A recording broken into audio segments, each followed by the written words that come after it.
إن الحمد لله نحمده ونستعينه ونستغفره ونعوذ بالله من شرور أنفسنا ومن سيئات أعمالنا من يهده الله فلا مضل له ومن يضلل فلا هادي له وأشهد أن لا إله إلا الله وحده لا شريك له وأشهد أن محمدا عبده ورسوله يا أيها الذين آمنوا اتقوا الله حق تقاته ولا تموتن إلا وأنتم مسلمون يا أيها الناس اتقوا ربكم الذي خلقكم من نفس واحدة وخلق منها زوجها وبث منهما رجالا كثيرا ونساء واتقوا الله الذي تساءلون به والأرحام إن الله كان عليكم رقيبا يا أيها الذين آمنوا اتقوا الله وقولوا قولا سديدا يصلح لكم أعمالكم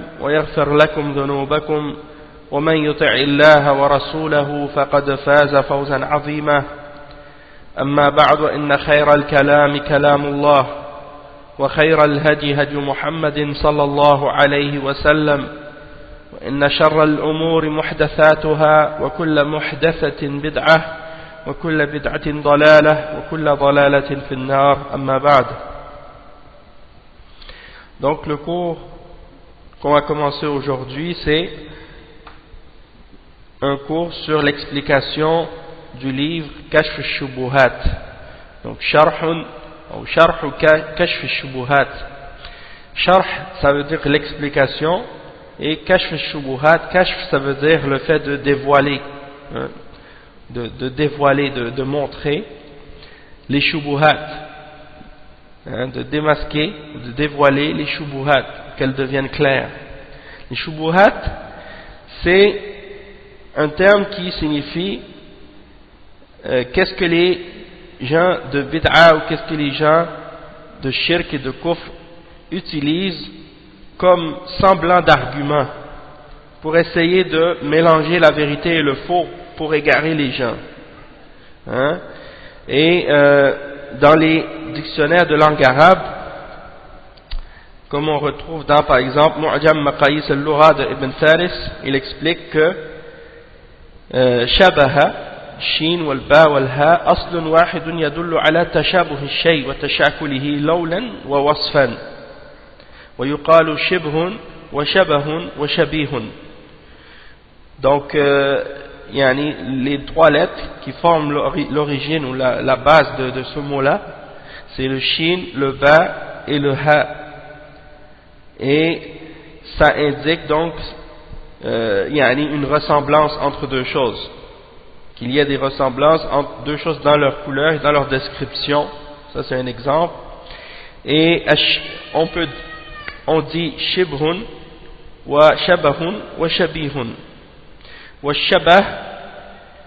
Donc toutes ces explications-là montrent que c'est pour montrer qu'il y a une ressemblance entre deux choses. Ça c'est pour la définition linguistique. Et Al-Raghib Al-Asbahani, il dit Ash-Shubha huwa an la yatamayyiz ahadu ash-shay'ayn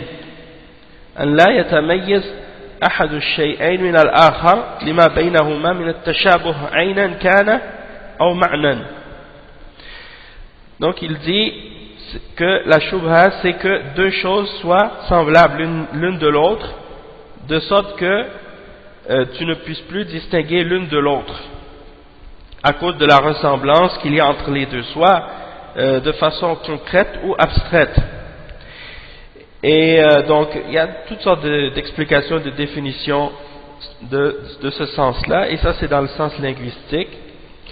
Et quand on parle des shubuhat qui sont jetés dans la aqidah, dans la croyance, eh bien, shubuhat c'est le pluriel du mot shubha. Et on les appelle shubha parce que la personne qui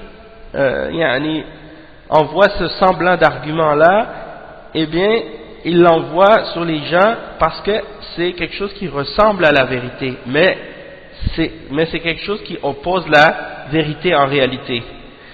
C'est quelque chose qui est faux, mais qu'on essaie de faire ressembler à la vérité pour tromper les gens, pour égarer les gens. pour les faire dévier, pour les faire tomber dans le shirk ou les faire tomber dans la bid'a. C'est quelque chose que lorsque quelqu'un va l'entendre et qu'elle n'a pas de science, qu'elle n'a pas de fondement ou de base solide, elle va s'imaginer que c'est un argument et que c'est vrai.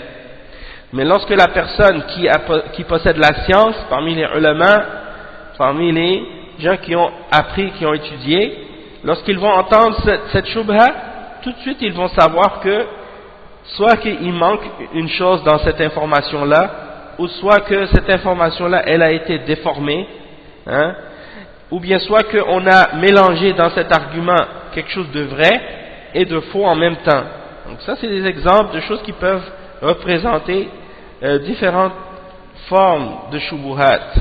Il y a beaucoup d'autres exemples aussi, mais ça fait partie des exemples et ça nous aide à comprendre. Parfois on traduit le terme shubha ou shubuhat au pluriel par le terme ambiguïté, parfois on le traduit par doute,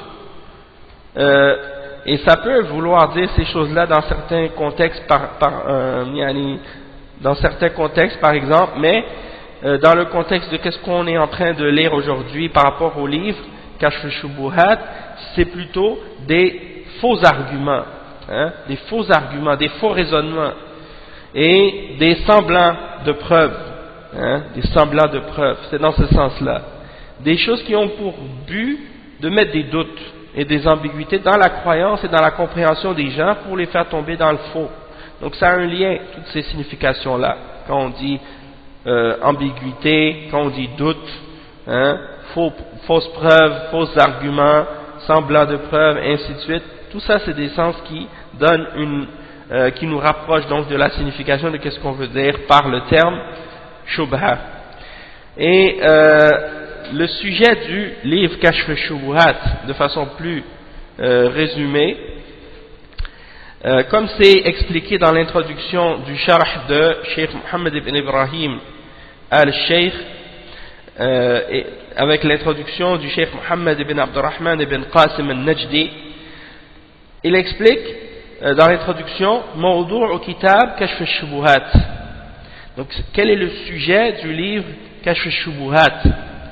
Le Cheikh il explique, il dit Amma mawdu'uhu فقد عبر عنه سماحة الشيخ محمد ابن إبراهيم رحمه الله بقوله هذا الكتاب جواب لشبه اعترض بها بعض المنتسبين للعلم في زمانه عليه. فإن الشيخ الإمام محمد بن عبد الوهاب رحمه الله لما تصدى لبيان التوحيد والدعوة إليه وتفصيل أنواعه والمعاداة فيه والمصادمة من ضاده ومصادمة من ضاده وكشف شبه من شبه عليه وإن كانت أوهى من خيط العنكبوت وبينما عليه الكثير من الشرك الأكبر اعترض عليه بعض الجهلة المتعلمين وأزهم إبليس فجمعوا شبها شبهوا بها على الناس وزعموا أن الشيخ رحمه الله يكفر المسلمين وحاشاه ذلك بل لا يكفر إلا من عمل مكفرا وقامت عليه الحجة. Donc il dit بل لا يكفر إلا من عمل مكفرا وقامت عليه الحجة. فأجابهم المصنف بهذا الكتاب وكشف شبههم بما تطمئن به الألباب من نصوص السنة والكتاب وما يميز به المصنف ما عليه الشيخ وأتباعه وما عليه أولئك. وقدم مقدمة في بيان حقيقة دين المرسلين وما دعوا إليه وحقيقة دين المشركين وما كانوا عليه وبين أن مشركي زمانه هم أتباع دين المشركين. Donc le cheikh il dit le sujet du livre, comme le cheikh Mohammed ibn Ibrahim rahimahullah l'explique lui-même, il dit que ce livre est une réponse à certains faux arguments, hein, et certains semblants d'arguments par lesquels les gens qui prétendaient à la science à l'époque du cheikh Mohammed ibn Abdul Wahhab ont essayé, hein, d'opposer sa da'wa par ces faux arguments et par ces ambiguïtés-là. Et le cheikh Mohammed ibn Abdul Wahhab, étant donné qu'il s'est placé dans la région où il était, et il s'est établi comme quelqu'un qui appelle à la da'wa du tawhid, hein, et il invitait les gens au tawhid et il combattait le shirk, et il expliquait les détails de ce qu'il y avait à expliquer dans ces questions-là et dans ces différentes catégories, et il expliquait ce qui avait rapport aussi avec al-muwala ou al-mu'adat, c'est-à-dire le fait d'aimer pour Allah et de détester pour Allah et de s'unir pour Allah et de se désavouer des gens qui opposent la religion d'Allah et ainsi de suite, et qu'il opposait tout ce qui venait en opposition avec le tawhid, et donc il dévoilait également les shubuhat, ce genre d'ambiguïté, ce genre de doute que les mushrikines et les gens de dalal essayaient de jeter sur les gens, et il dit que ce sont des shubuhat qui sont plus faibles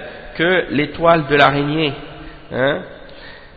Mais étant donné que les gens étaient parfois sur différentes formes de shirk akbar, hein, beaucoup de gens se sont opposés parmi les ignorants, hein, ou des gens qui se sont présentés comme étant des gens qui possédaient de la science, qui prétendent posséder la science, et le shaitan, Iblis, les a encouragés et secoués, motivés à essayer de justement jeter des shubuhat pour essayer de montrer aux gens qu'ils réfutent le Cheikh Mohammed ibn Abdul Wahhab, et qu'ils ramènent des paroles pour essayer de montrer que le Cheikh, qu'est-ce qu'il fait et les choses auxquelles il appelle, c'est pas correct ou c'est quelque chose qui est contraire à la vérité de l'islam ou à la réalité de l'islam. Eh bien, le Cheikh Mohammed ibn Abdul Wahhab rahimahullah a écrit donc ce livre pour clarifier ces choses-là et pour réfuter ces arguments-là. Parmi les exemples de shubuhat qu'ils ont ramenés, c'est de dire ou de penser ou de prétendre que le Cheikh Mohammed ibn Abdul Wahhab avait déclaré les musulmans kuffar, hein? Et bien entendu, ça c'est quelque chose que le Cheikh n'a jamais fait, hein? Et il dit que le Cheikh, il n'a fait que déclarer kafir celui qui faisait ou qui pratiquait un acte qui est en soi kufr et qui fait sortir de l'islam après avoir établi sur la personne la preuve, hein, que cette action ou que cette parole elle est kufr ou shirk majeur. Donc dans ce cas-là il considérait la personne comme étant kafir, mais sinon il n'allait pas déclarer un musulman qui dit la ilaha illallah Muhammad Rasulullah, hein, et qui n'a jamais fait de kufr ou de shirk, il n'allait jamais le déclarer comme étant kafir, hein. Mais en tout cas, comme vous allez voir dans l'explication du livre, la réalité c'est ça, c'est que le cheikh, hein, il explique aux musulmans qu'est-ce qui est la réalité du tawhid et qu'est-ce qui est la réalité du shirk. Et étant donné que beaucoup de gens à son époque, parmi ceux qui prétendaient à la science, considéraient le shirk comme faisant partie de l'islam et comme étant un des aspects de l'islam, comme par exemple l'adoration des saints, l'adoration des tombes, hein, et ils pensaient que ça c'est quelque chose qui faisait partie du respect des hommes pieux et des hommes saints, et que c'était une façon de se rapprocher d'Allah subhanahu wa ta'ala, que de prendre des intermédiaires entre nous et Allah, c'est quelque chose qui était permis et que ça faisait partie de l'islam. Donc quand le cheikh a expliqué avec les preuves du Coran et de la Sunna et des paroles des ulama que ça fait partie du shirk, eh bien les gens ont commencé à dire qu'ils déclarent les musulmans mushrikin et kuffar parce qu'ils se sont sentis visés, étant donné qu'ils faisaient eux-mêmes ces actes de shirk. Et donc la réalité c'est que le cheikh il a fait que clarifier aux gens la réalité de l'islam que les gens avaient, hein, perdu ou oublié ou négligé. Et il a donc écrit ce livre pour répondre à ce genre de shubuhat et à d'autres également, et il a dévoilé donc la réalité de ces shubuhat pour montrer qu'elles sont fausses et pour que les cœurs et les esprits des gens soient apaisés. Il a ramené les preuves du Coran et de la Sunna pour que les gens puissent distinguer, hein, ce qui est vrai de ce qui est faux, et pour distinguer également, faire comprendre aux gens la distinction entre la da'wa à laquelle le cheikh appelait ainsi que ses élèves et ce que ces gens-là parmi les gens de bid'a et de shirk appelaient, pour que les gens puissent voir la différence et la distinction et pour clarifier. Et il y a une introduction dans Kashf al-Shubuhat au sujet de la religion des prophètes et des messagers, et au sujet de ce à quoi ces prophètes et ces messagers-là ont appelé. Et c'est la religion des messagers, la religion du Tawhid. Donc il explique la réalité de ce que c'était leur religion, puis il explique par la suite également la réalité de la religion des mouchriquins. Et qu'est-ce qu'ils pratiquaient comme religion à l'époque du prophète sallallahu alayhi wa sallam, avant que l'islam soit établi dans la région. C'était quoi leur croyance avant la venue du prophète sallallahu alayhi wa sallam et au début de sa da'wah. Et il a expliqué donc qu'est-ce que pratiquaient les mouchriquins comme religion et les ressemblances qui existent entre ce que faisaient les mouchriquins de l'époque du prophète sallallahu alayhi wa sallam et ce que les gens d'aujourd'hui, parmi les gens qui se disent musulmans, pratiquent parfois dans certains pays lorsqu'ils prennent comme objet d'adoration les idoles, les saints, les tombes, les morts et ainsi de suite. Pour dire qu'il n'y a pas de différence entre ce que les gens d'aujourd'hui qui adorent ces tombes ou qui adorent ces saints-là adorent, il n'y a pas de différence entre ça et ce que les mouchriquins du temps du prophète sallallahu alayhi wa sallam faisaient, et même que parfois on constate que ce que les mouchriquins de l'époque d'aujourd'hui font, c'est pire que ce que les mouchriquins de l'époque du prophète sallallahu alayhi wa sallam faisaient. Donc ça c'est pour qu'est-ce qui a rapport avec le sujet du livre. Et en ce qui concerne maintenant les shubuhat, il y a un petit résumé que le cheikh Mohammed ibn Qasim al-Najdi mentionne dans l'introduction du livre, un petit résumé de ces shubuhat, et elles sont du nombre de 12 shubha. Elles sont du nombre de 12 shubha qui sont mentionnées dans le livre. Il dit donc هذه الشبهة أجاب المصنف عنها بجواب مجمل ومثل لذلك بآية ألا إن أولياء الله لا خوف عليهم ولا هم يحزنون وأن الشفاعة حق وأن الأنبياء لهم جاه عند الله ثم أجاب عن كل شبهة بجواب يخصها أو جوابين أو أكثر. Le cheikh il dit ce sont des shubuhat, des ambiguïtés, des doutes, des semblants de preuves, des faux arguments au sujet desquels le cheikh Mohammed ibn Abdul Wahhab a répondu avec des réponses générales et parfois des réponses plus spécifiques, plus précises. Il a donné des exemples, comme par exemple le verset Ala inna awliya Allah la khawfun alayhim wa la hum yahzanun alladhina amanu wa kanu yattaqun.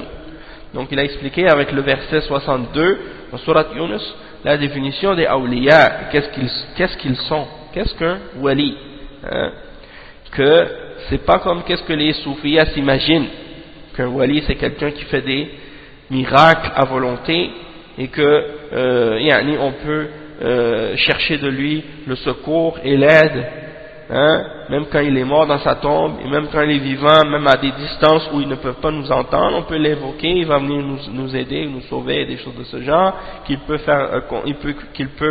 savoir le rêve, contrôler les choses de l'univers, faire tomber la pluie à volonté, des choses de ce genre, faire revivre les morts comme il veut. Donc ça c'est des exemples de qu'est-ce que croient par exemple certains d'entre les soufis au sujet de leurs hommes pieux, comment ils ont exagéré à leur sujet, et après leur mort ils vont à leur tombe et ils cherchent de leur part la baraka, ils touchent à leur tombe, ils touchent à la terre de leur tombe, à la poussière sur leur tombe, cherchent la baraka de ces choses-là, ils font le tawaf autour de leur tombe, ils vont même sacrifier ou égorger des animaux à ces endroits-là comme si c'était des idoles, et ils les prennent effectivement comme des idoles.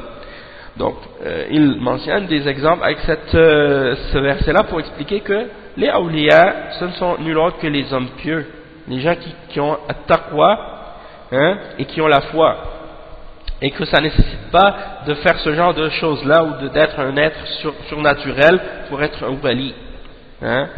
Donc il a expliqué ça en détail, puis après il explique qu'on croit en l'intercession et on croit que les prophètes ont un niveau ou un degré important auprès d'Allah subhanahu wa ta'ala. Toutefois, ça ne justifie pas qu'on leur demande à eux ou qu'on les invoque eux, et il mentionne les explications et les clarifications à ce sujet-là. Puis il explique à chaque shubha, il explique une réponse ou deux pour clarifier et montrer la fausseté de ces shubuhat.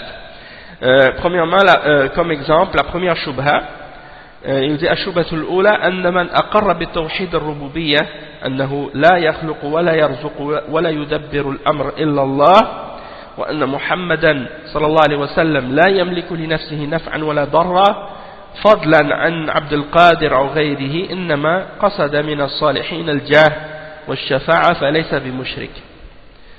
والجواب أن الذين قاتلهم رسول الله صلى الله عليه وسلم مقرون بما ذكرت أو بما ذكرت وإنما أرادوا مثل ما أردته. Donc le cheikh il dit la première shubha, c'est que les mushrikoun ils disent par exemple à notre époque que ils essaient de montrer que il y a une différence entre eux et les mushrikines de l'époque du prophète sallallahu alayhi wa sallam. Ils essaient de faire croire aux gens que ce qu'ils font eux, c'est pas du shirk par rapport à ce que faisaient les mushrikines à l'époque du prophète Mohammed sallallahu alayhi wa sallam. Donc ils donnent des exemples pour essayer de faire croire qu'il y a une différence entre ce qu'ils font et que qu'est-ce qu'ils font c'est pas du shirk.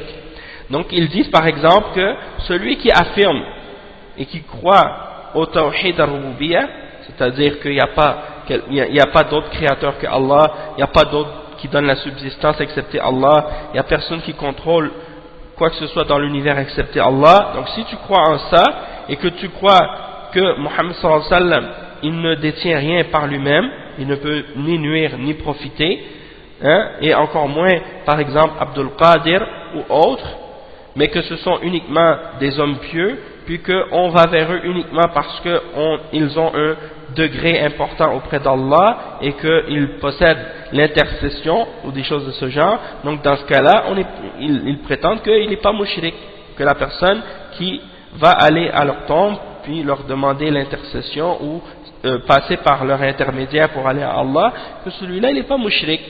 Et le cheikh il répond à ça en disant que ceux que le messager Muhammad sallallahu alayhi wa sallam, le messager d'Allah, ceux qu'il a combattus à son époque, eux aussi croyaient en la même chose, c'est-à-dire ils croyaient que il n'y a rien qui peut créer excepté Allah, que personne ne peut créer excepté Allah, que personne ne peut donner la subsistance excepté Allah, et que rien contrôle personne n'a de contrôle sur l'univers excepté Allah. Les mushrikoun à l'époque du prophète sallallahu alayhi wa sallam, eux aussi croyaient en ça, et malgré tout le prophète sallallahu alayhi wa sallam les a combattus. Ils cherchaient uniquement par leurs idoles à se rapprocher d'Allah parce qu'ils croyaient que c'était des hommes pieux à l'origine qui avaient un degré important auprès d'Allah, et ils cherchaient leur intermédiaire et leur intercession pour se rapprocher d'Allah. Et malgré ça, malgré qu'ils affirmaient Tawhid al-Rububiyyah, il les a quand même combattus parce que c'était du shirk qu'ils faisaient. Donc il n'y a pas de différence entre ce que vous faites et ce qu'ils faisaient. La deuxième shubha, c'est de dire قوله إن الآيات نزلت في من يعبد الأصنام ونحن لا نعبد الأصنام. Donc il donne une autre shubha par exemple pour essayer de mentionner une différence entre eux et les mushrikins.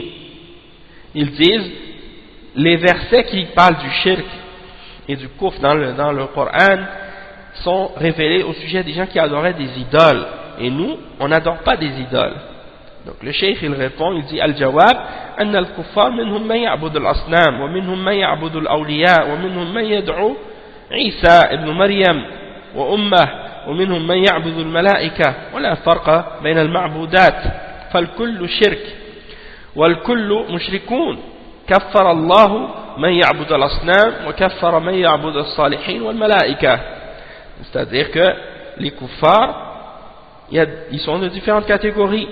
Parmi les kuffars il y en a qui adorent les idoles, parmi eux il y en a qui adorent des saints, des hommes pieux, et on le sait dans les pays européens, dans les pays européens et dans les pays même nord-américains, comme par exemple ici par exemple au Québec ou bien en France, il y a toutes les rues, les grandes rues, on voit que c'est des rues avec des noms de saints, et même des régions ou des villes, Saint-Michel, Sainte-Catherine, Saint-Denis, Saint-Laurent, hein? Tout ça c'est des noms de saints que les catholiques adorent. Aux États-Unis c'est la même chose, hein? San Francisco, hein? Santiago, tous des saints, hein? Que ce soit en espagnol ou en anglais ou bien en français, c'est la même chose. Ils donnent aux rues des noms de saints pour se rappeler d'eux, hein? Et ils font des statues d'eux et ils font des médaillons avec eux, ils les adorent. Bon, chez les musulmans, il y en a qui font la même chose avec leurs saints. Ils vont dire, dans les pays musulmans, tu vois des villes qui s'appellent le nom de Sidi un tel, ou des rues de Sidi un tel. Tout ça c'est, hein, pour donner des exemples comment parfois ils font ça, et bien ils construisent des dômes sur leurs tombes, là où ils sont enterrés, des choses de ce genre, et des mausolées, des trucs comme ça, et ils vont les adorer. Comme les catholiques, comme les juifs aussi, ils ont la même chose, hein, ils font du shirk, et c'est eux qui ont commencé ça, et il y a des musulmans qui les ont imités. Parmi les gens d'égarement, parmi les Rafidah, en premier, c'est les Rafidah qui ont ramené ça en premier, puis après les Soufiyas qui les ont suivis, qui ont ramené ça dans le reste des pays musulmans. Hein? Et c'est comme ça que ça s'est propagé, cette notion de sainteté qui n'a rien à voir avec l'islam. Donc le cheikh explique, il dit donc il y a plusieurs, les mouchrikoun ils n'adorent pas que des idoles, c'est pas vrai. Il y en a parmi eux qui adorent des saints, il y en a parmi eux qui adorent des prophètes, comme Isa ibn Maryam, il y en a qui adorent même des femmes, comme la mère de Isa ibn Maryam, hein, les chrétiens, ils prient toujours à Marie, et même quand ils prient, ils disent cette Marie, mère de Dieu, hein, ils l'appellent la mère de Dieu, hein, et ils font des doigts pour elle, ils lui demandent directement des choses, alors qu'elle est morte, alors qu'elle n'a aucun pouvoir, et qu'elle ne peut ni nuire ni profiter à quiconque. Donc ça c'est de l'idolâtrie, hein, chez les chrétiens. Hein. La même chose pour Isa ibn Maryam, hein. C'est un être humain, il ne peut rien faire pour toi, ni te profiter, ni te nuire. Hein. Donc au lieu d'adorer Allah, ils adorent un être humain. Parmi eux, il y en a qui adorent les anges. Hein. C'est la même chose. Il y a des chrétiens aussi qui adorent les anges, ils demandent directement aux anges au lieu de demander à Allah, alors que c'est Allah qui contrôle les anges.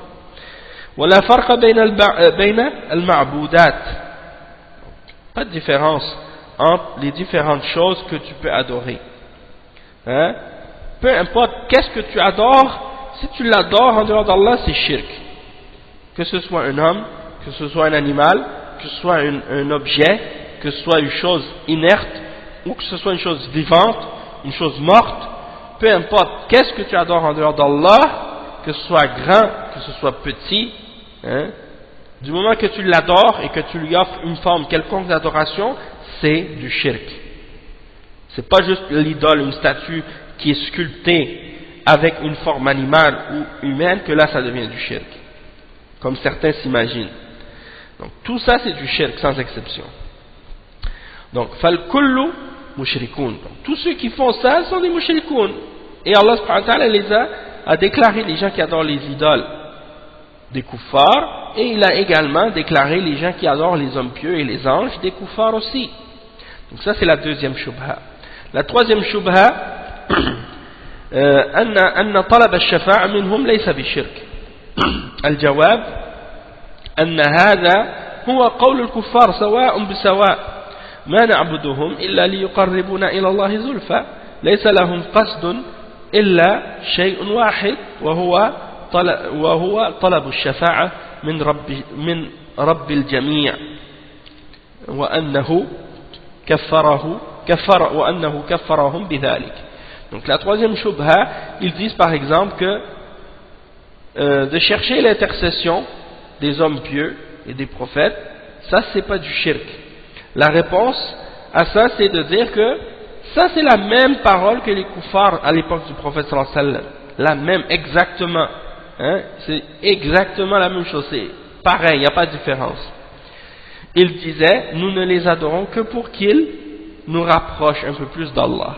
C'est-à-dire, c'est pas eux l'objectif principal, c'est pas eux qu'ils veulent atteindre directement, mais ils passent par eux pour aller à Allah subhanahu wa ta'ala et ils leur demandent l'intercession. Ça c'est la même, donc c'est la même chose. Alors que l'intercession, c'est d'Allah qu'il faut la demander seulement. Donc Allah subhanahu wa ta'ala les a déclarés kuffar parce qu'ils demandaient ou parce qu'ils cherchaient l'intercession auprès d'autres que lui. La quatrième shubha, c'est la suivante. Il dit نفيهم عبادة الصالحين مع أنهم يدعونهم أو يذبحون لهم ويقرون بأن هذا عبادة وأن المشركين الأولين هكذا كانت عبادتهم وإن أنكروا أن هذا عبادة أو جهلوا فهذه الآيات والأحاديث تبين ذلك.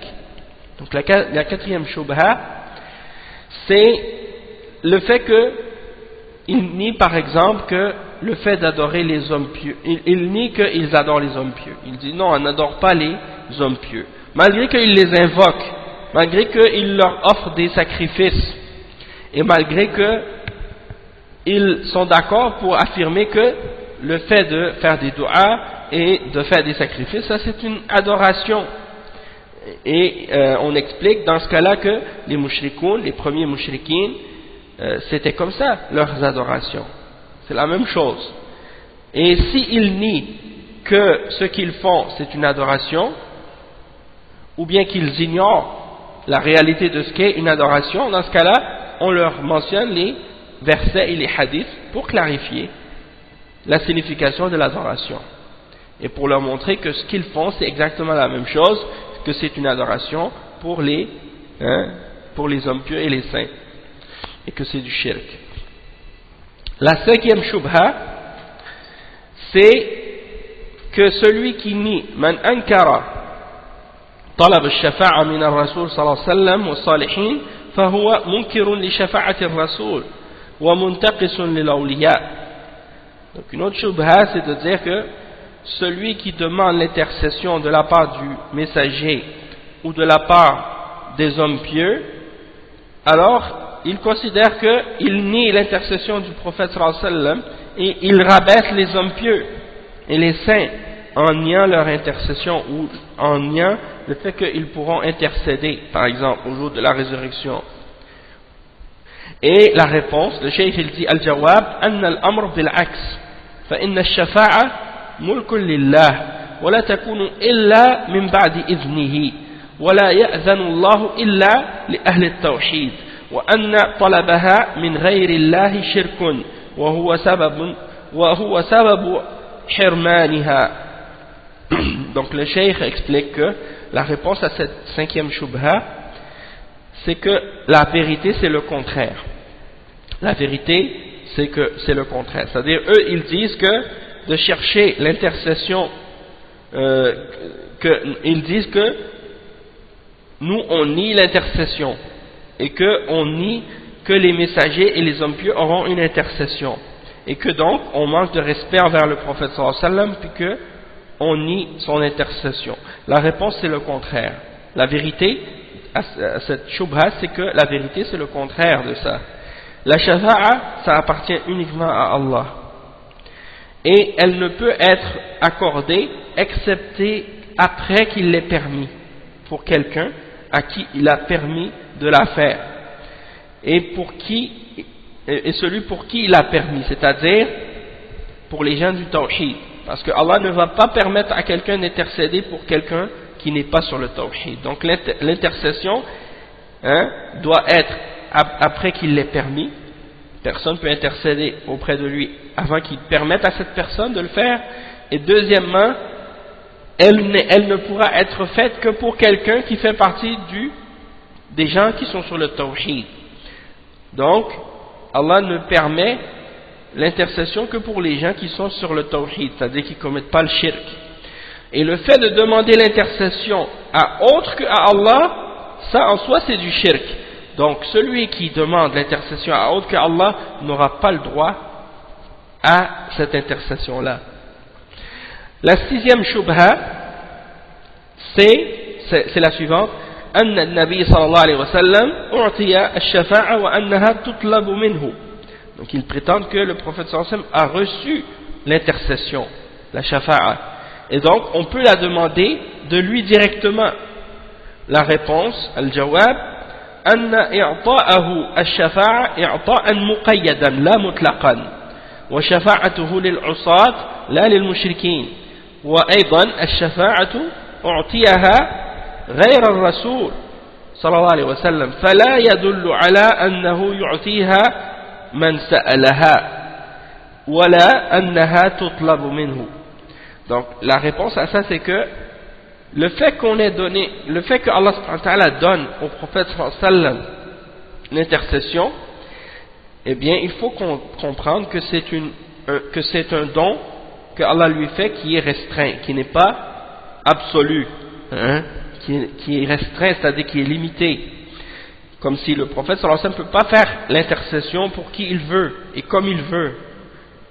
Hein, comme on l'a dit, c'est uniquement pour les gens qui sont sur le tawhid. Donc, sa shafa'a, la shafa'a, il peut uniquement la faire pour les pécheurs et non pour les mushrikines. Et également, il y a que la shafa'a, d'autres que le messager sallallahu alayhi wa sallam l'ont reçu. C'est-à-dire, il y a d'autres que c'est pas seulement le messager qui pourra intercéder au jour de la résurrection, hein, d'autres pourront également intercéder. Et donc, le fait qu'on lui ait donné, ou que quelqu'un reçoive cette intercession-là, ça ne veut pas dire qu'il pourra la donner à celui qui lui demande.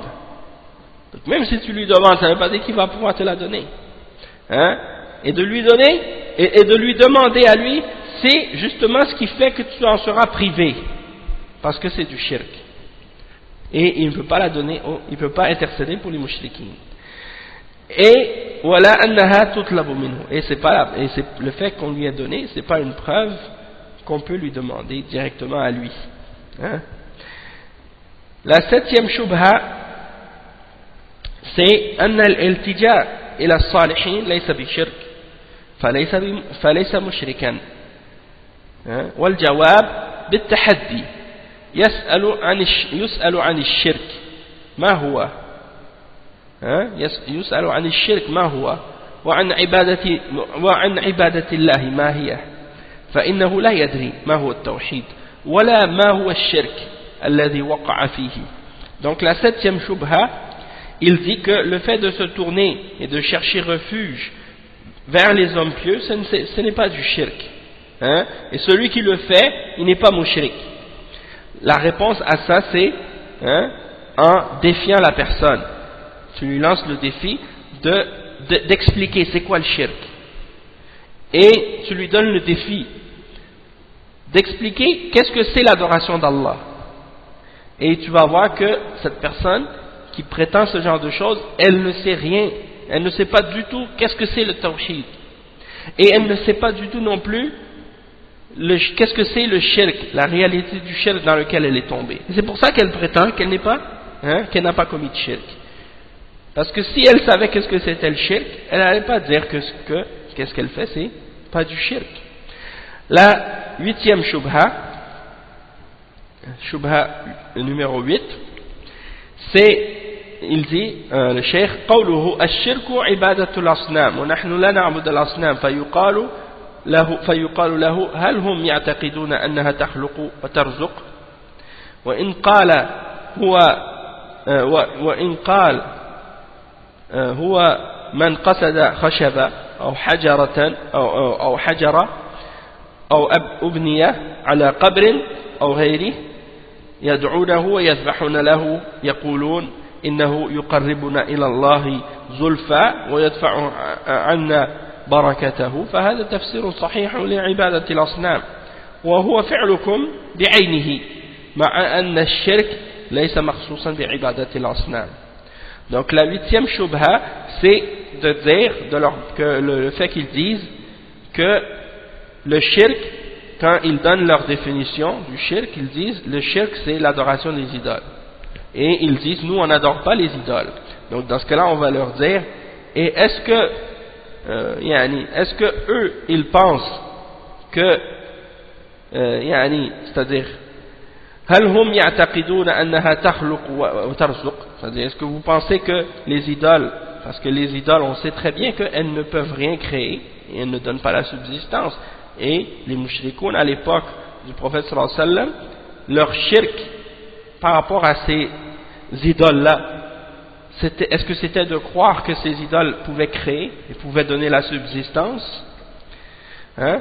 Donc s'il dit par la suite que non, c'est de se tourner vers du bois ou vers une pierre ou vers un bâtiment qui est construit sur une tombe ou autre, et qu'ils l'invoquent ou qu'ils font des sacrifices pour ces choses-là, alors ils vont dire par exemple que ces choses-là rapprochent plus d'Allah et repoussent le mal, hein?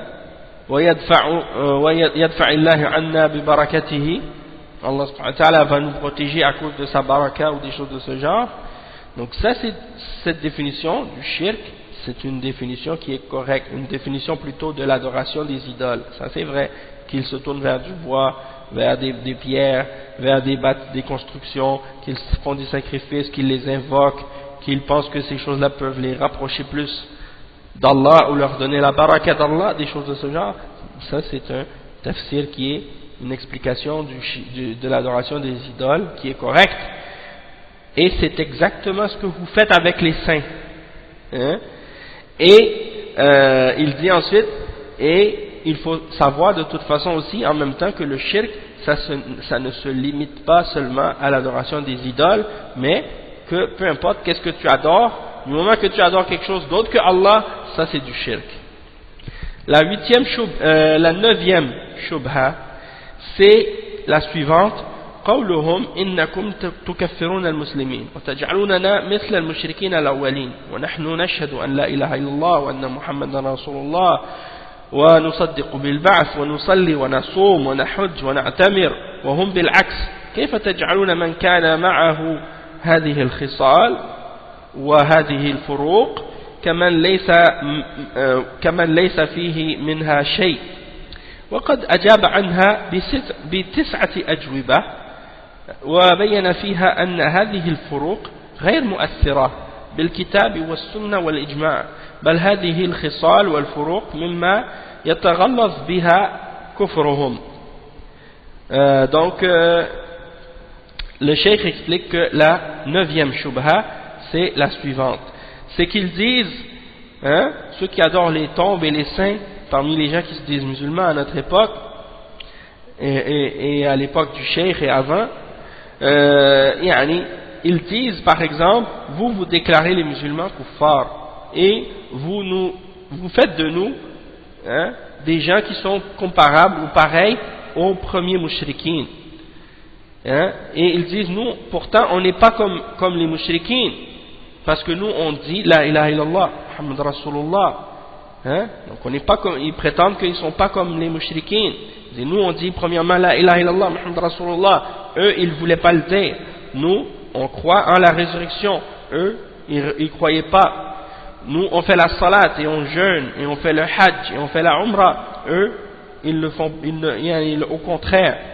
Donc comment vous pouvez faire de nous des gens qui sont comparables ou pareils à eux, malgré que nous on a ces caractéristiques-là et qu'il y a ces différences-là entre nous et eux. Et le cheikh Mohammed ibn Abdul Wahhab a répondu à ces shubuhat par 9 réponses. Et dans ces 9 réponses, il a expliqué les différences qui sont mentionnées. Il a expliqué que les différences qui sont mentionnées n'ont aucun effet pour les exclure du shirk des mushrikins, des premiers mushrikins. Et il a mentionné les preuves de ça dans le Coran, dans la Sunna et dans le consensus de la Ummah. Et il dit que ces caractéristiques-là en réalité, et ces distinctions-là que vous avez par rapport aux premiers mushrikins, ne fait que augmenter et rendre votre kufr encore plus laid et encore plus grave. Et il explique, il dit من جحد منه من وجد منه مكفر بأن صدق الرسول صلى الله عليه وسلم في شيء وكذبه في شيء أو رفع المخلوق في رتبة الخالق أو غلا في أحد الصالحين أو غلا في أحد من الصالحين فادعى فيه الألوهية أو خالف الشريعة أو في أشياء مثل استحلال نكاح الأختين أو وجد منه نوع من أنواع الردة أو استهزأ بالله أو بآياته فهو مرتد. ليس من شرط الردة أن يجمع أطراف الردة أو يجمع الشركيات أو أن رب العالمين ومعبوده واحد في جميع ما يستحق.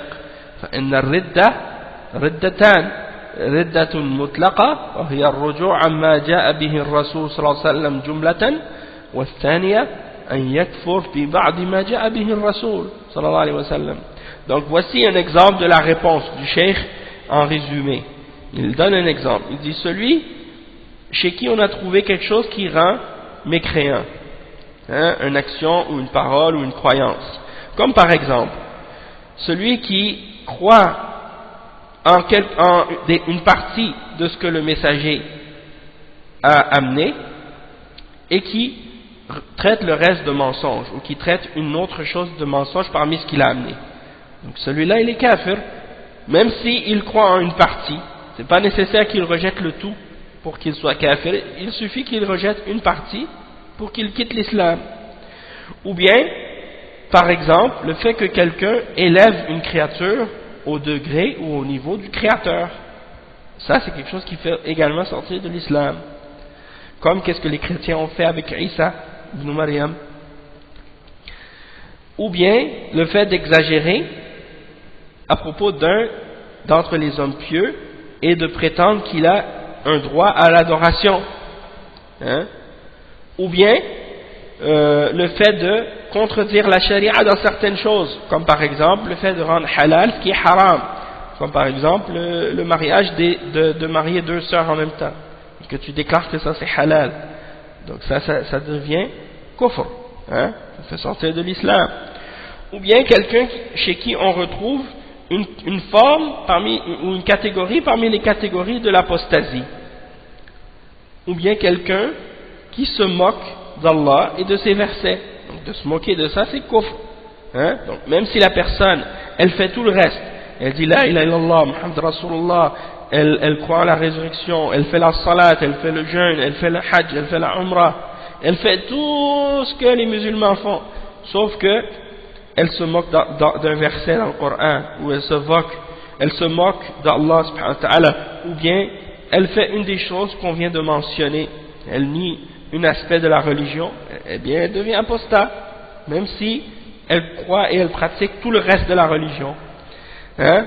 Donc le cheikh il dit, c'est pas une condition pour que quelqu'un soit un apostat qu'il ramène toutes les catégories d'apostasie et qu'il réunisse toutes les formes de shirk ensemble, ou bien qu'il pense que le Seigneur des mondes et celui qu'il adore sont un,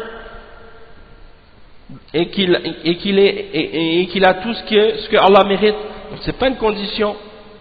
C'est pas une condition pour que quelqu'un, quand il adore quelque chose en dehors d'Allah, pour qu'on dise qu'il est mushrik, qu'il croit que ce que Allah possède comme nom et attribut, cette idole possède la même chose dans tout. Non.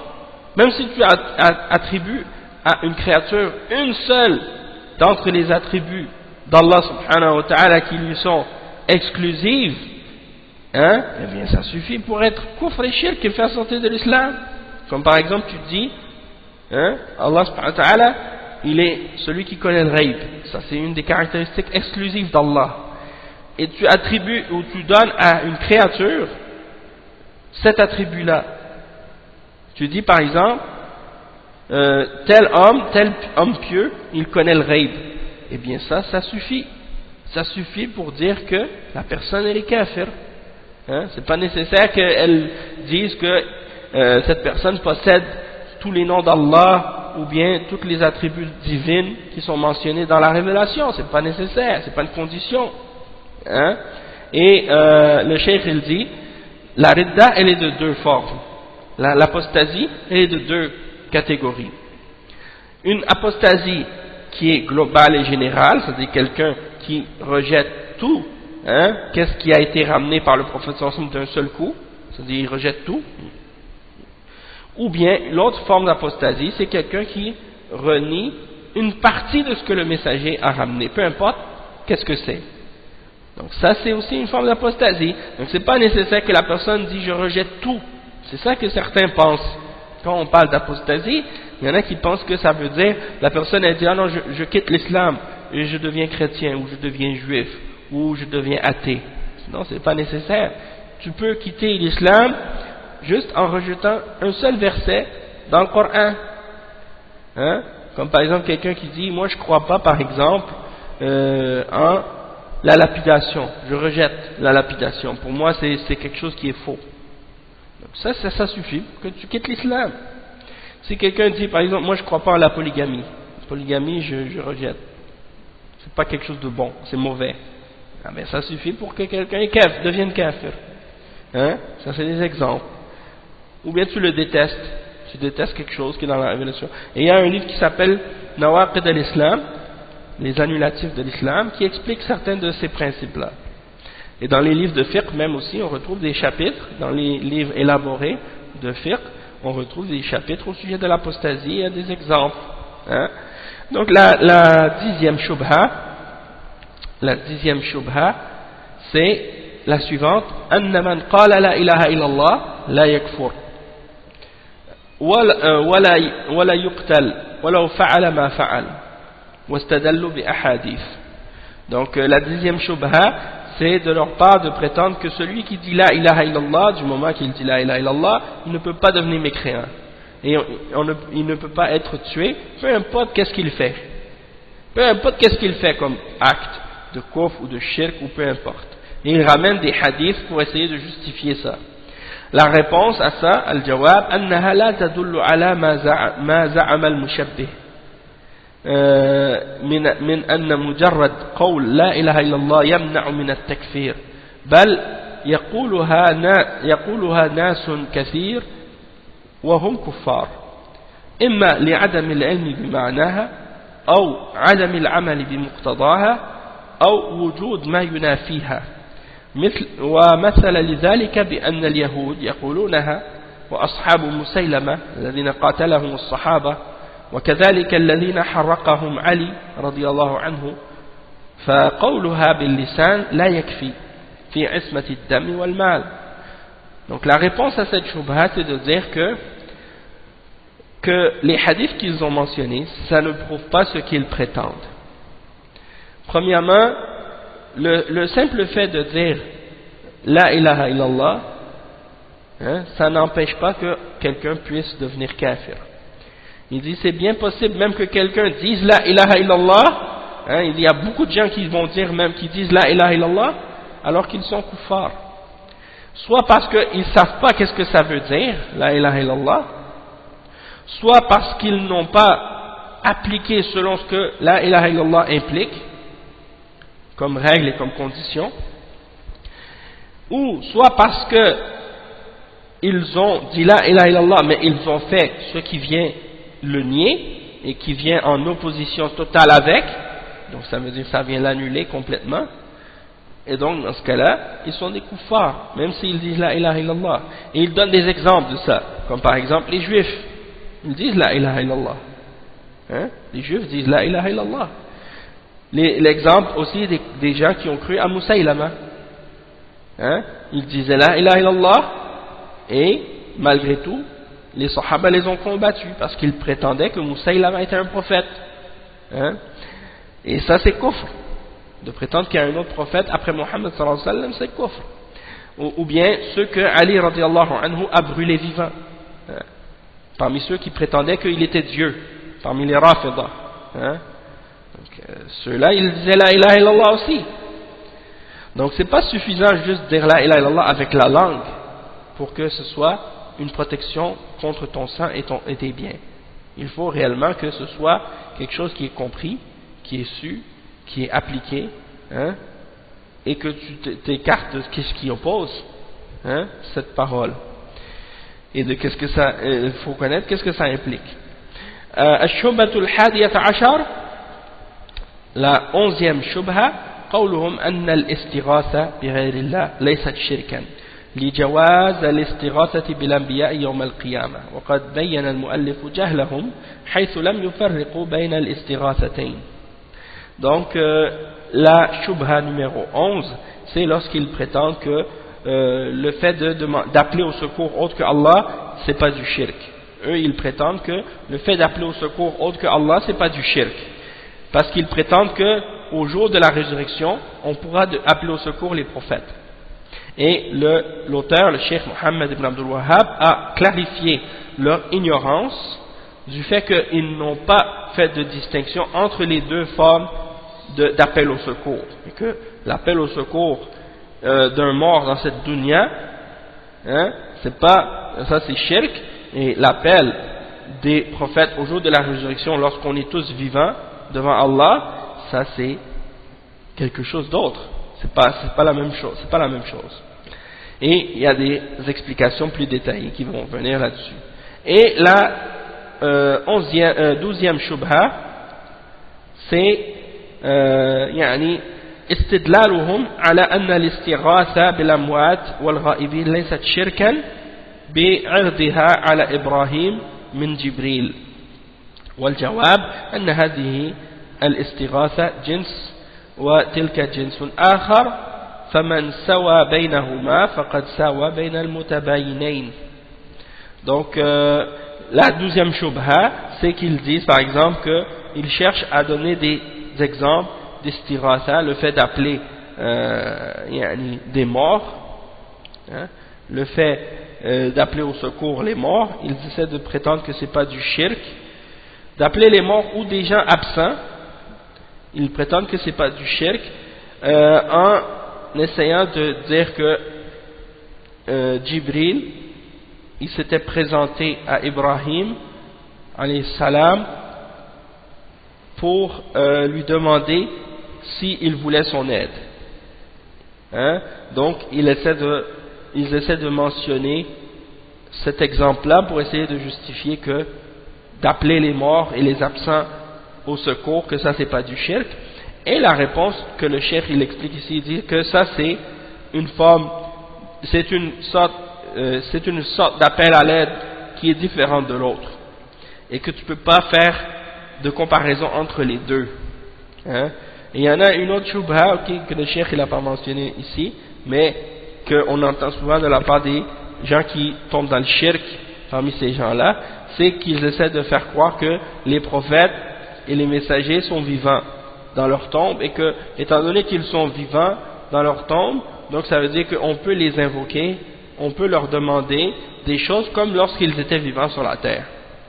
Et bien entendu, la réponse à cette shubha, en résumé, c'est que la vie dans laquelle ils sont dans la tombe, c'est une vie qu'on appelle une hayat barzakhiyya.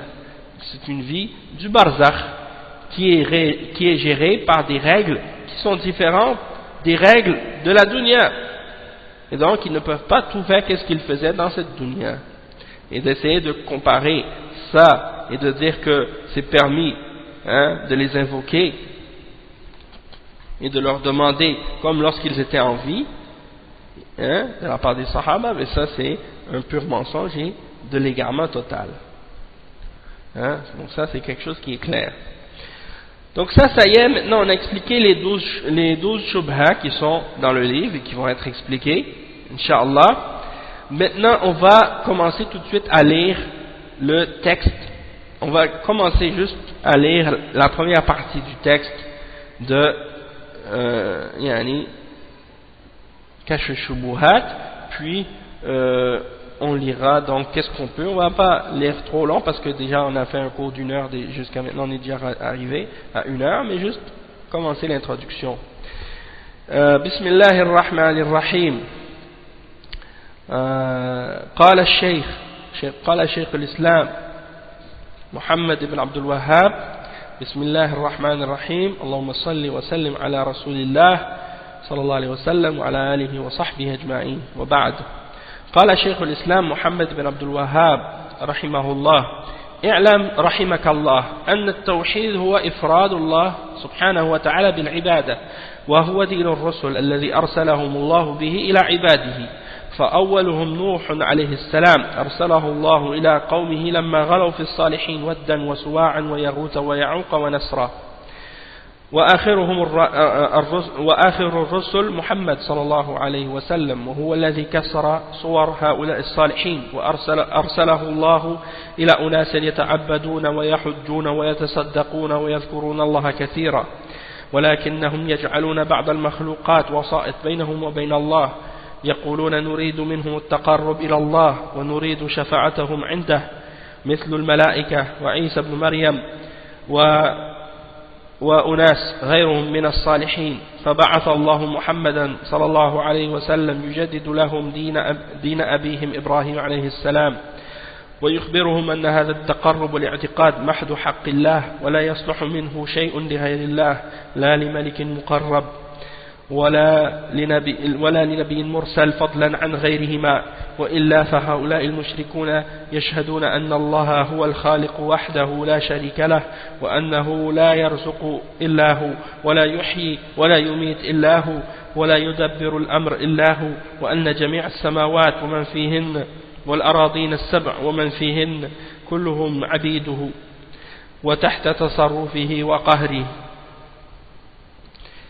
Naam. Donc l'introduction, le Cheikh Mohammed ibn Abdul Wahhab, il dit: sache que Allah te fasse miséricorde, que le tawhid c'est d'unifier Allah subhanahu wa ta'ala dans l'adoration, et ça c'est la religion de tous les messagers que Allah a envoyés à ses serviteurs. Le premier d'entre eux étant Nuh alayhi salam. Allah l'a envoyé à son peuple lorsqu'ils ont exagéré au sujet des hommes pieux, Wad et Suwa' et Yarouth et Ya'ouq et Nasr, qui étaient 5 hommes pieux, que ces gens-là ont pris par la suite comme des idoles. Et le dernier d'entre les messagers, qui est Muhammad sallallahu alayhi wa sallam, et c'est lui qui a cassé l'image de ces idoles, de ces hommes pieux qui avaient été pris comme des idoles. Allah subhanahu wa ta'ala l'a envoyé vers des gens, les mushrikoun à son époque, c'était des gens qui adoraient, qui faisaient des formes d'adoration, qui faisaient le hajj, qui donnaient en sadaqa, qui étaient généreux, qui se souvenaient souvent d'Allah. Sauf que ils prenaient entre eux et Allah des créatures comme intermédiaires entre eux et Allah.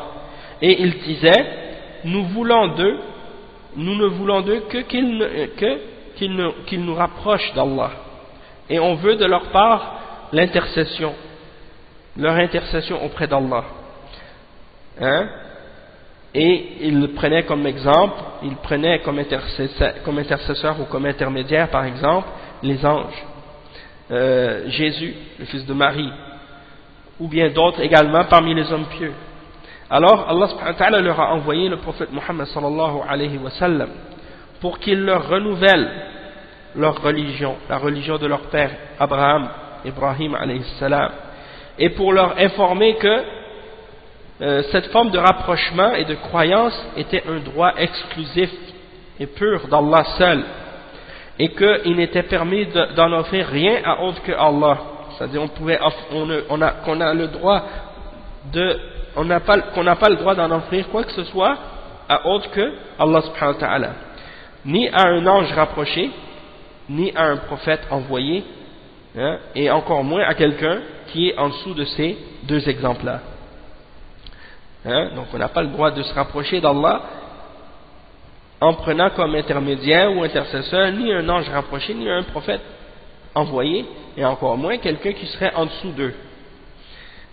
Sinon, ces mushrikoun, à l'époque du prophète sallallahu alayhi wa sallam, ils témoignaient que Allah est le seul créateur et qu'il n'a pas de partenaire.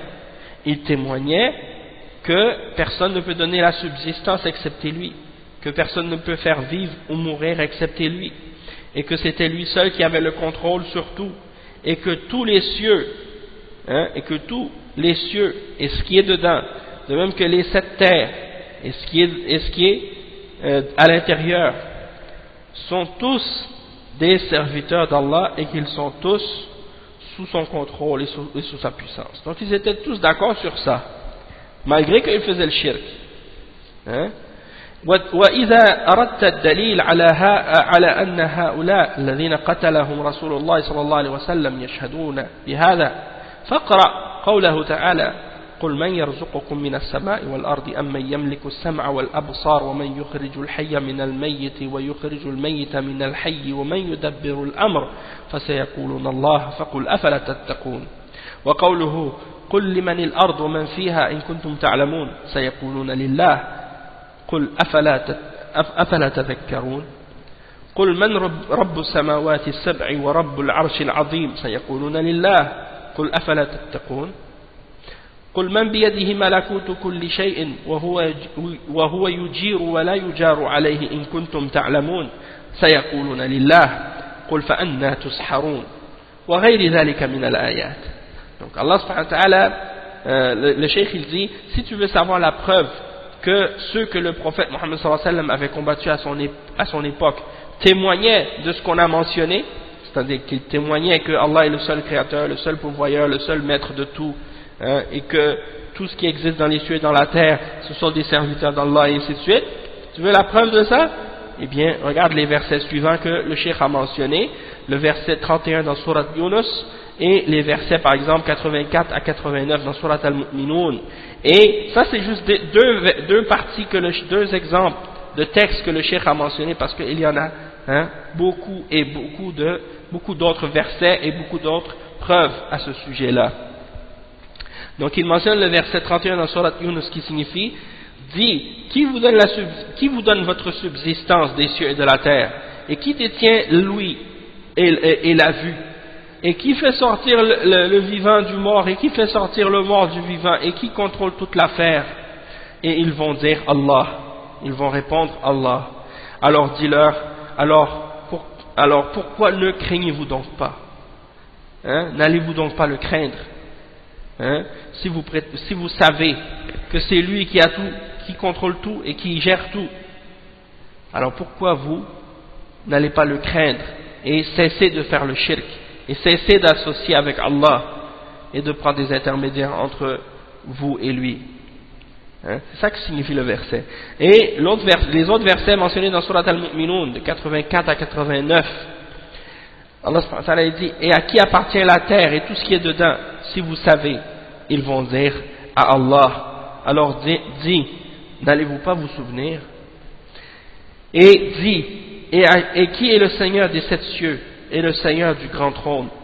Ils vont dire à Allah, c'est à Allah. Et alors dis-leur, n'allez-vous pas le craindre? Et dis, à qui, entre la main, Man biyadihi, qui détient en sa main les royaumes, le royaume de toutes choses, et auquel on demande protection, et qui n'a besoin de la protection de personne, si vous savez? Et ils vont dire, c'est à Allah. Alors dis-leur, comment pouvez-vous être ensorcelés? Comment pouvez-vous être ensorcelés au point de vous détourner de la vérité à ce point? Ensuite, donc, le Cheikh Ibn Baz, il fait des commentaires à propos de qu'est-ce qu'on vient de lire. Donc, le Cheikh, il commence, le Cheikh Abdulaziz Ibn Baz, rahimahullah, il dit: Bismillahir Rahmanir Rahim, Allahumma salli wa sallim ala Rasulillah sallallahu alayhi wa sallam. يقول المؤلف رحمه الله في كتابه المسمى كشف الشبهات: عباد القبور لهم شبهات كثيرة يريدونها على الدعاة إلى الله ويلبسون به على بعض الناس في دعوتهم للأموات واستغاثتهم بالملائكة والأنبياء وغير ذلك. يقولون لهم هؤلاء لهم جاه عند الله ولهم شفاعة عند الله وهم مقربون عند الله ونحن نطلب منهم الشفاعة ونطلب القربة. نعرف منهم أنهم لا يتصرفون بأنفسهم وأنهم لا يخلقون ولا يرزقون ولكن نريد شفاعتهم وتقريبهم لنا إلى الله زلفى وأنهم ينفعون بشفاعتهم يشبحون على الناس فالمؤلف رحمه الله كتب هذه الرسالة كشف الشبهات لإيضاح هذه الشبهات وإبطالها وبيان أن هذه الشبهات لا تلتبس على أهل العلم والإيمان بل أوضح القرآن إبطالها وأوضح الرسول صلى الله عليه وسلم إبطالها.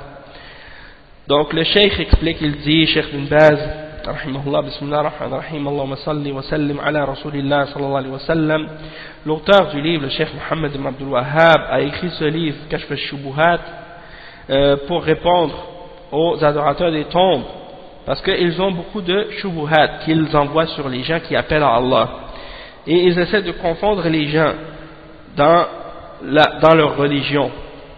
Ils essaient de confondre et d'envoyer des shubuhat sur les gens pour faire croire que qu'est-ce qu'ils font est permis, comme adoration des morts et invocation des morts et le fait d'appeler au secours les anges ou les prophètes ou d'autres choses de ce genre. Ils disent aux gens, ces créatures ont un degré ou un statut auprès d'Allah et ils ont le droit à l'intercession auprès d'Allah et ils sont rapprochés d'Allah parce que ce sont des hommes pieux et nous on demande de leur part qu'ils intercèdent pour nous, hein, et on leur demande de nous rapprocher, hein, et on sait qu'ils ne contrôlent rien par eux-mêmes, ils n'ont pas le pouvoir de faire du bien, de nuire ou de profiter, qu'ils ne peuvent pas créer, qu'ils ne peuvent pas donner la subsistance, mais on veut uniquement leur intercession et qu'ils nous rapprochent d'Allah un peu plus.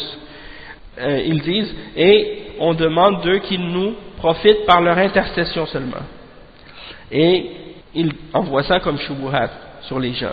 Ils envoient ça comme shubuhat sur les gens.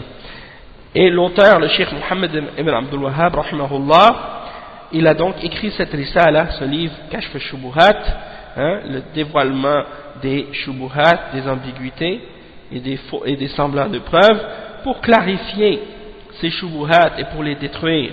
Et pour clarifier que ces shubuhat, elles ne peuvent pas mélanger ou confondre les hommes de science et de foi. Et le Coran a clarifié la fausseté de ces shubuhat, de même que le messager sallallahu alayhi wa sallam a détruit, hein, et a montré la fausseté de ces shubuhat également.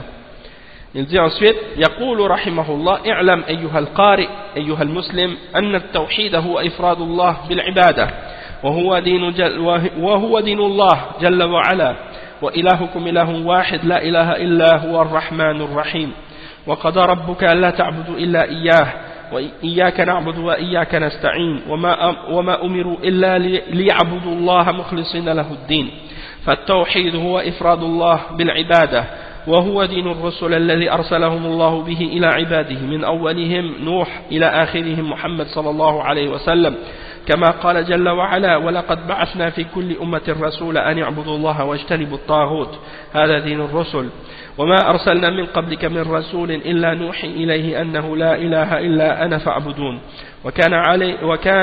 كان عليه نوح وآدم قبله وذريته وهكذا الرسل بعده هم على هذا.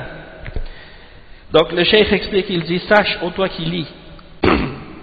qui lis cette risala, ô toi le musulman, que le tawhid c'est d'unifier Allah subhanahu wa ta'ala dans l'adoration, par ton adoration, que tu n'adores que Allah, et ça c'est la religion d'Allah.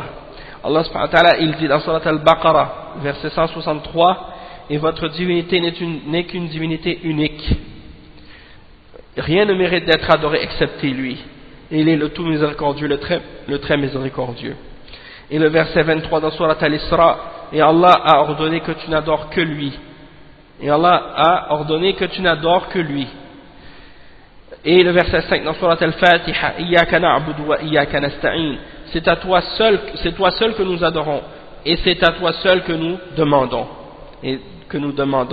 l'aide. Et le verset 5 dans Surat al-Bayyinah, وَمَا أُمِرُوا إِلَّا لِيَعْبُدُوا اللَّهَ مُخْلِصِينَ لَهُ الدِّينَ, ils n'ont été commandés que d'adorer Allah en lui vouant un culte pur et en l'adorant lui seul. Donc ça c'est le tawhid, c'est-à-dire l'unicité d'Allah. Et l'unicité ça veut dire qu'on rend Allah unique et qu'on offre notre adoration à Allah seul, en exclusivité. Et ça c'est la religion de tous les messagers que Allah a envoyés à ses serviteurs, depuis le premier d'entre eux, qui était Noé, Nuh alayhi salam, jusqu'au dernier d'entre eux qui est Muhammad sallallahu alayhi wa sallam. Allah subhanahu wa ta'ala, il dit dans le Coran, le verset 36 dans Surat An-Nahl, et nous avons suscité dans chaque nation un messager pour qu'ils disent adorez Allah et écartez-vous du Tarout. Et le Tarout, c'est tout ce qui est adoré en dehors d'Allah subhanahu wa ta'ala. Et ça, c'est la religion de tous les messagers. Allah subhanahu wa ta'ala dit dans le verset 25 dans Surat Al-Anbiya, nous n'avons envoyé de messagers avant toi que en leur révélant, excepté que nous leur avons révélé que rien ne mérite d'être adoré excepté moi, alors adorez-moi. Et donc ça c'est ce que suivait Noé, Nuh alayhi salam, de même que Adam aussi avant lui, et ses enfants qui l'ont suivi par la suite. Ils étaient tous sur la religion du Tawhid. De même que les messagers qui sont venus après Nuh alayhi salam, ils étaient tous sur le Tawhid.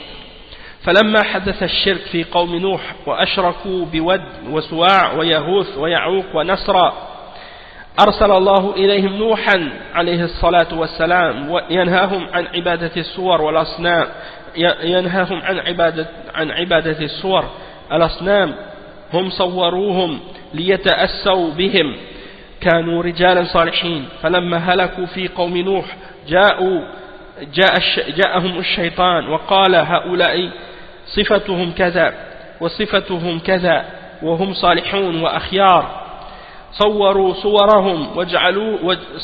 صورهم واجعلوها في مجالسكم حتى تذكروا عبادتهم حتى تقتدون بهم حتى يصيدهم بعد ذلك بالشرك أو من بعدهم فصوروها ونصبوها في مجالسهم حتى طال عليهم الأمد فعبدوهم من دون الله فالنبي صلى الله عليه وسلم لما بعثه الله أنكر على المشركين عبادة الصالحين وأخبرهم ما جرى لقوم نوح وأنزل الله عليه كذلك سورة نوح وهو الذي كسر صور هؤلاء الصالحين وكانت موجودة في العرب فأمر بتكسيرها لما فتح الله عليه مكة عليه الصلاة والسلام ود وسواع ويغوث ويعوق ونسرا. Donc le cheikh explique, il dit que lorsque le shirk est apparu chez les hommes à l'époque de Nuh alayhi salam et qu'ils ont fait le shirk avec les 5 hommes pieux Wad, Waswa', Yaghouth et Nasr, Yaghouth, Ya'ouq wa Nasr, Allah subhanahu wa ta'ala leur a envoyé Nuh alayhi salam pour leur interdire l'adoration des images qu'ils avaient fait, des statues qu'ils avaient construites à leur image, parce qu'ils avaient fait leur image pour essayer de les prendre comme exemple et comme modèle, parce que c'était des hommes pieux, hein? Et lorsqu'ils sont morts dans le peuple de Nuh, le shaitan est venu aux gens et il leur a dit ces gens-là, voici quelle était leur description, voici quelle était leur caractéristique. C'était des hommes pieux, c'était des hommes de bien. Faites leur image, faites leur statue et placez-les dans les places publiques pour que vous vous souveniez d'eux et de leur adoration. Comme ça, vous allez les prendre comme modèle et comme exemple. Jusqu'à ce que, par la suite, le shaitan les attrape par le shirk et les fasse tomber dans le shirk, ceux qui sont venus par la suite. Hein? Ils sont tombés dans le shirk à cause de ça. Donc, ils ont fait ces images, ces statues, et ils les ont placées dans leur place, les endroits où ils se rassemblent, et après un certain temps, les gens ont oublié l'origine de ces statues, pourquoi on les avait placées là, et ils ont commencé à les adorer en dehors d'Allah subhanahu wa ta'ala. Donc, le prophète sallallahu alayhi wa sallam, lorsque Allah subhanahu wa ta'ala l'a envoyé, eh bien, il a dénoncé les mushrikines et leur adoration des hommes pieux, et il leur a informé de ce qui était arrivé au peuple de Nuh alayhi salam, hein? Et Allah subhanahu wa ta'ala lui a également révélé la sourate Nuh, dans laquelle il y a l'explication et l'explication de l'histoire de Nuh alayhi salam et comment il a combattu les mushrikines et comment il a combattu le shirk. Et c'est bien entendu le prophète sallallahu alayhi wa sallam par la suite, le prophète Mohammed sallallahu alayhi wa sallam, qui a cassé l'image et les statues de ces hommes pieux là par la suite, parce qu'elles existaient toujours chez les Arabes, hein, et Allah subhanahu wa ta'ala lui a ordonné, hein, de les casser lorsque il y a eu la conquête de la Mecque. Donc la statue de Wad et de Suwa' et de Yarouth et de Ya'ouq et de Nasr.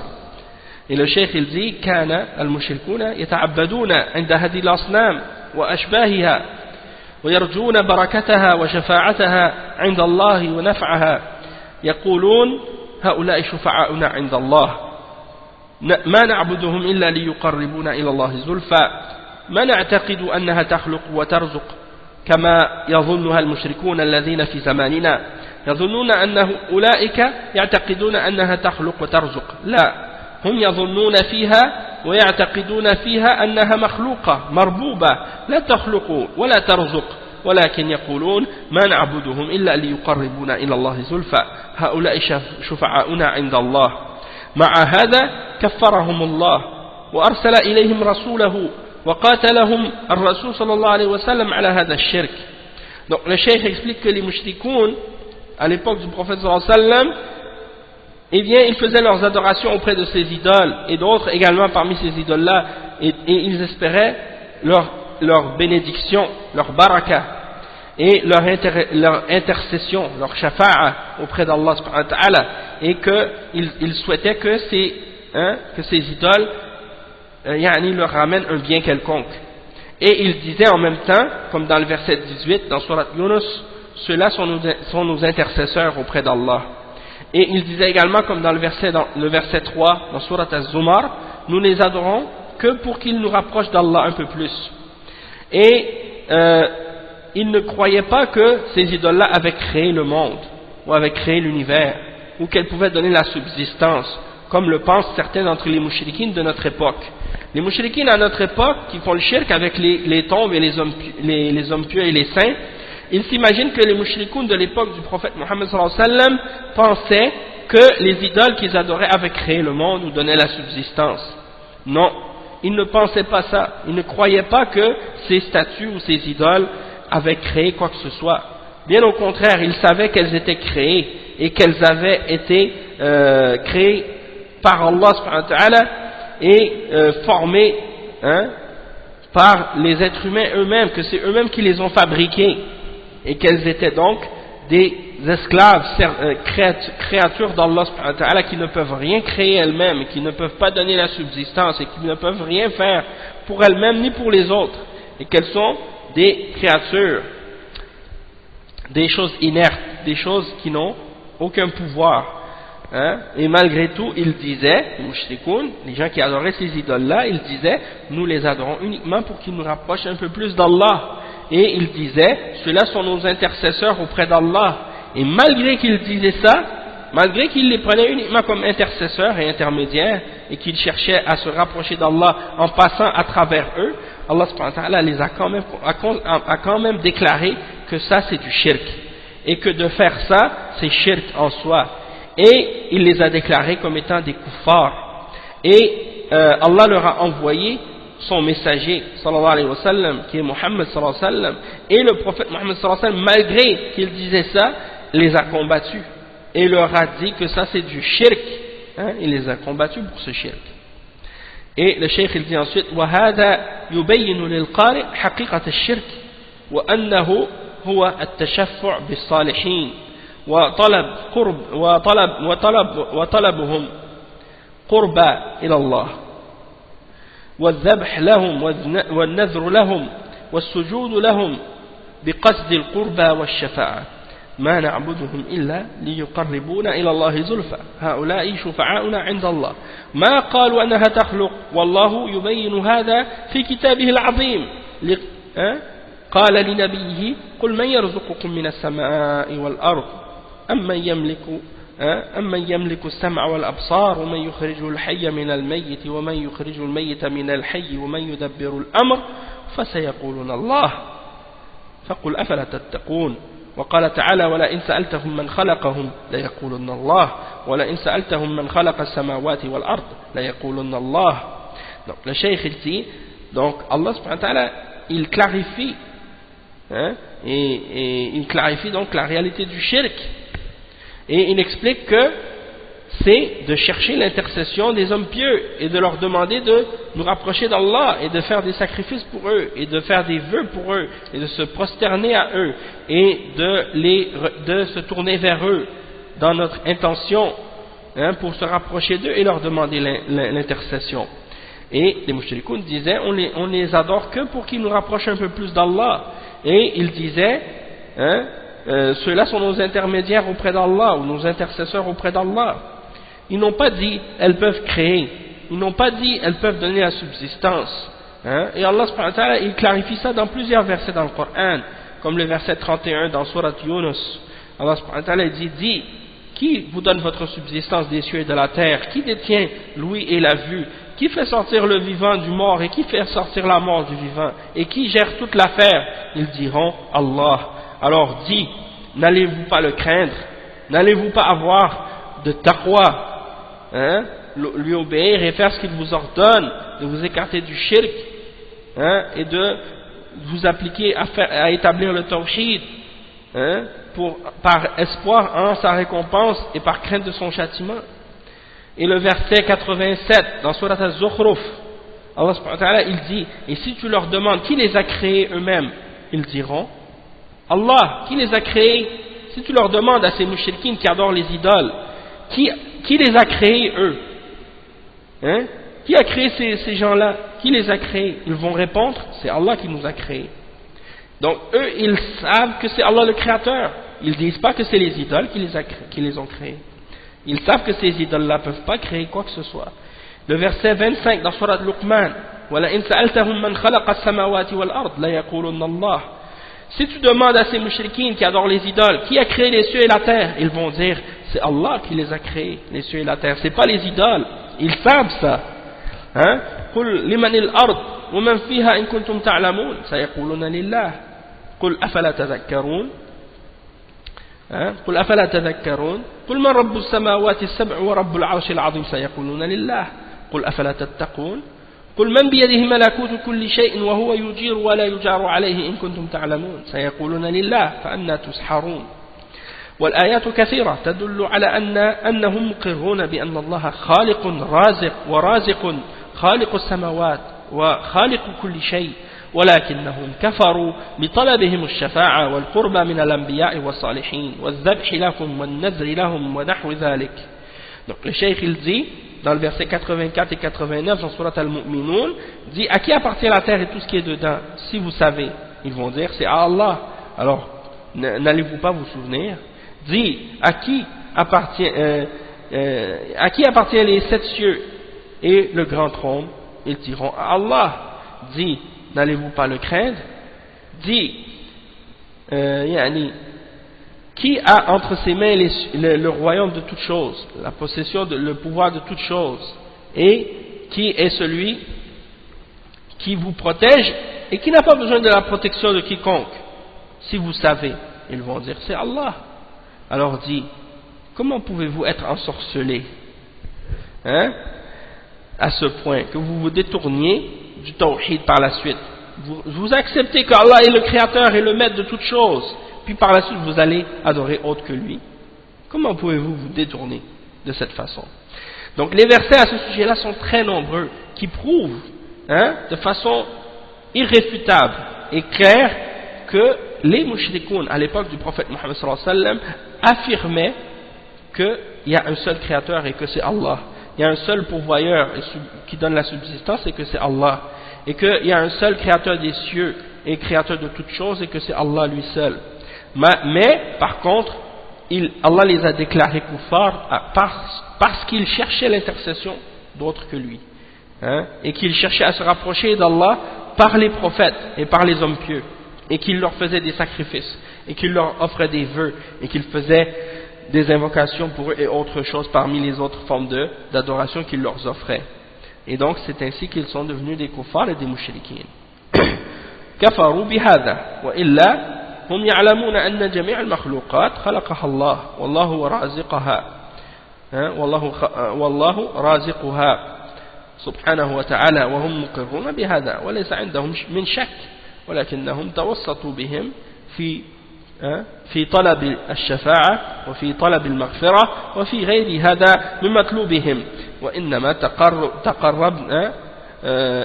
تقربنا إليهم نرجو شفاعتهم وتقريبهم لنا. فبين الله بطلان هذا وأن هذا شرك وكفر وضلال وأن تعبدهم وذبحهم لهم ونذرهم لهم ودعاءهم إياهم كل هذا من الشرك الأكبر. ولو اعتقدوا أنهم مخلوقون مرزقون ما داموا قصروا في هذه العبادة لهم واستغاثوا بهم ونذروا لهم وذبحوا لهم هذا هو الشرك الأكبر. Donc le cheikh explique, il dit que c'est ainsi qu'ils ont commis le kufr et que Allah les a déclarés kuffar pour ça, parce que sinon ils reconnaissaient que toutes les choses sont créées par Allah et que Allah est celui qui leur donne leur subsistance. Ils croient en ça et ils affirmaient cela. Ils n'avaient aucun doute à ce sujet-là, mais ils ont pris des intercesseurs et des intermédiaires pour demander l'intercession à Allah, pour leur demander l'intercession pour se rapprocher à Allah, et pour leur demander le pardon, et d'autres choses qu'ils ont fait, qu'ils ont passé par ces hommes pieux-là, au lieu de passer directement à Allah, et d'aller directement à Allah. Donc, ils disent, on les prend uniquement pour nous rapprocher, et on leur demande, on souhaite uniquement leur intercession pour qu'ils nous rapprochent de Dieu. Et c'est ça leur shirk. Et Allah leur a clarifié la fausseté de ce qu'ils faisaient, et que c'est ça le shirk, et que c'est ça le kufr, et que c'est ça l'égarement, et que ce qu'ils font comme adoration pour eux, comme sacrifice pour eux, comme vœu pour eux, ou comme invocation pour eux, que tout ça, ça fait partie du shirk majeur, qui fait sortir de l'islam, même s'ils pensent qu'ils sont créés même s'ils savent que ces choses-là sont créées par Allah, ou qu'ils reçoivent leur subsistance d'Allah subhanahu wa ta'ala, malgré tout, le fait de dire qu'ils sont créés et qu'ils n'ont rien créé, ça ne les sauve pas de ce qu'ils font, de la réalité de ce qu'ils font qui est le shirk. Même si tu dis celui à qui je demande, il est créé, il n'a rien créé, ça c'est pas suffisant pour te faire sortir du shirk, non, et pour te faire entrer dans l'islam, non, c'est pas suffisant. Parce que du moment que tu l'invoques en dehors d'Allah et que tu cherches à te rapprocher d'Allah en passant à travers lui, ça c'est une forme de shirk dans l'adoration en soi. Donc, même si tu reconnais qu'Allah est le seul créateur, c'est pas suffisant pour t'épargner et te sauver du shirk majeur. Donc tout ce que vous faites comme adoration pour eux, étant donné que vous n'avez pas limité votre adoration à Allah seul et que vous avez donné à ces créatures et à ces êtres des adorations, et vous les avez appelés au secours, vous avez fait des vœux pour eux, vous avez sacrifié des animaux pour eux et des choses de ce genre, donc tout ça c'est des formes de shirk majeures. فلعل هؤلاء المتأخرين إذا بصروا يتبصرون وإذا ذكروا يتذكرون بما عليه أهل الشرك وأن هذا الذي عليه هم هو دين المشركين الأولين وهؤلاء زادوا على الأولين أيضا لأن شركهم دائم في الشدة والرخاء، في الرخاء والشدة، والأولون في حال الرخاء خاصة، أما في حال الشدائد فأخلصوا لله الدين كما قال تعالى فإذا ركبوا في الفلك دعوا الله مخلصين له الدين فلما نجاهم من البر إذا هم يشركون. أما هؤلاء المشركون عباد البدوي وعباد الحسين وعباد الجيلاني وغيرهم هؤلاء شركهم دائم في الرخاء والشدة نعوذ بالله، فهو أشد شركا من الأولين وأعظم شركا وأقبح. وبعضهم يشرك في الربوبية وبعضهم يجعل معبودات تشارك الله في تصريف الكون وشرك شرك آخر، فشرك الربوبية نعوذ بالله. والمقصود أن الشرك شرك المتأخرين أعظم من شرك الأولين وأقبح من جهتين، من جهة أن شركهم دائم في الرخاء والشدة والأولون بخلاف ذلك، ومن جهة أن كثيرا منهم شركوا آلهتهم حتى في تدبير الأمور وفي خلق الخلق وفي رزق العالم.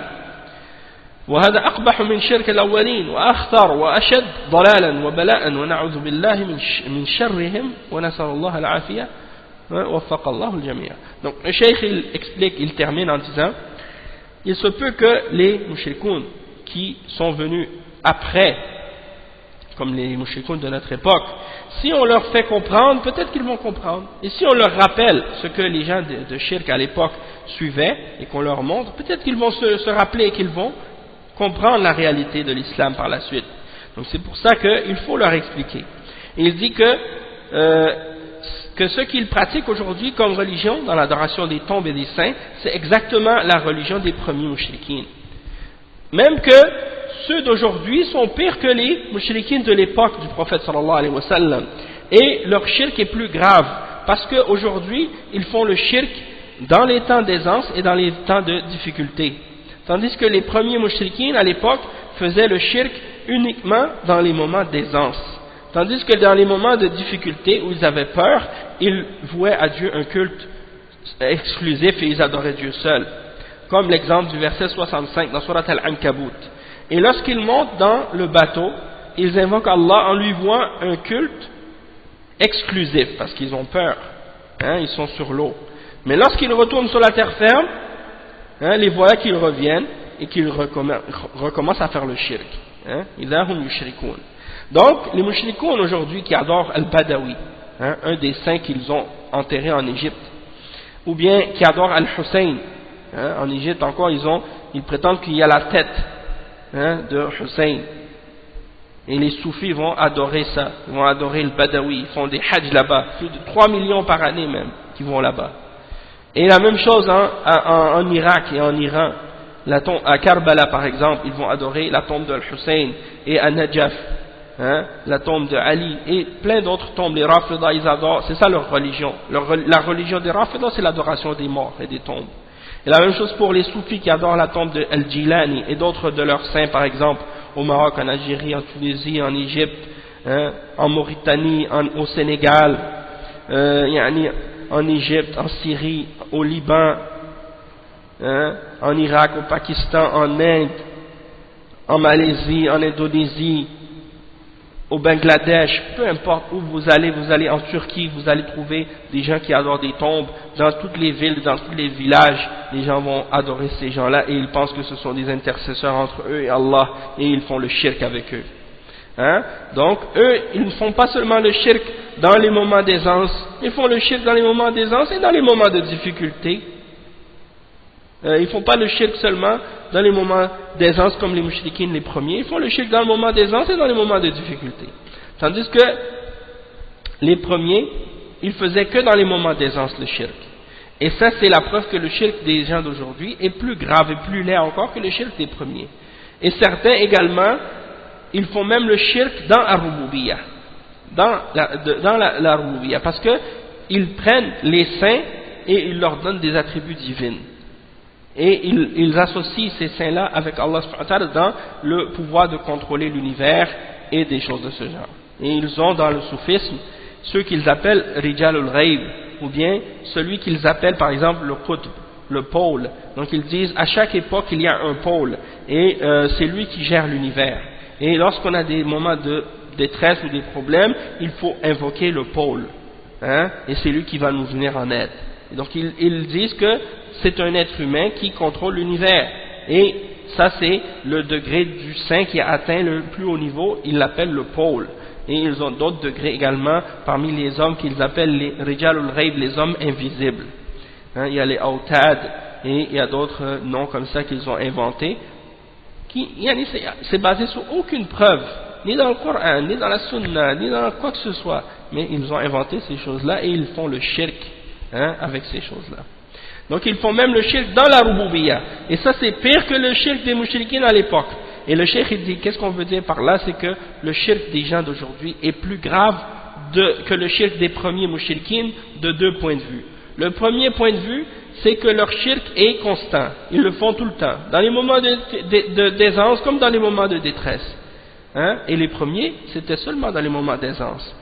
Tandis que, et le deuxième point c'est quoi? C'est que c'est plus laid que le shirk des premiers, du point de vue que les premiers ils faisaient seulement le shirk dans l'adoration, c'est-à-dire que ceux-là aujourd'hui font le shirk dans l'adoration et en plus dans la rububiyya, dans la souveraineté, puisqu'ils prétendent que ceux qu'ils associent avec Allah parmi les hommes pieux et les saints ont un contrôle de l'univers.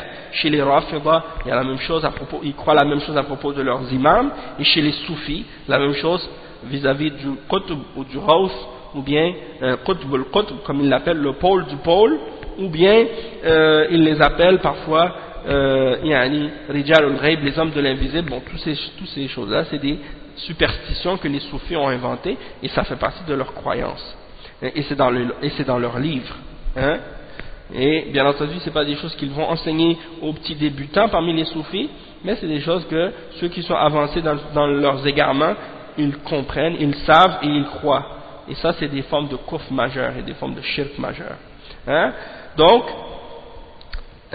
demandez aux soufis c'est quoi le qutb, c'est quoi le qutb al-qutb, ou bien c'est quoi le ghawth ou des choses de ce genre, et c'est qui les hommes invisibles, rijal al-ghayb et des choses comme ça, et vous allez voir s'ils savent ou non et s'ils nient ou non, parce que moi j'ai rencontré des soufis et ils me l'ont dit avec leur propre bouche qu'ils croient en ces choses-là, a'udhu billah.